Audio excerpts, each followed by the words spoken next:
How to chat with friends in Roblox on mobile.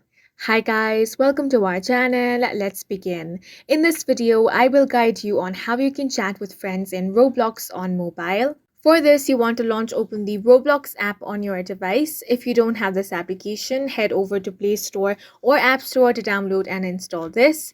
Now, once you have launched it open, make sure to sign into your account by entering your email and password. After you've been logged in, this is going to be the home screen. Now, at the bottom, you have the option of party. Go ahead and tap on this. Now, with this option, you will be able to chat with your friends. For that, you can tap on any name of your friend. Now, over here on this box, simply enter any text and then tap on this paper plane icon. And with this, the chat message has been successfully sent. Now, in the same way, you can chat with your other friends as well. You can tap on this plus icon over here to create party with friends. For that, simply select your friends over here and tap on the create option.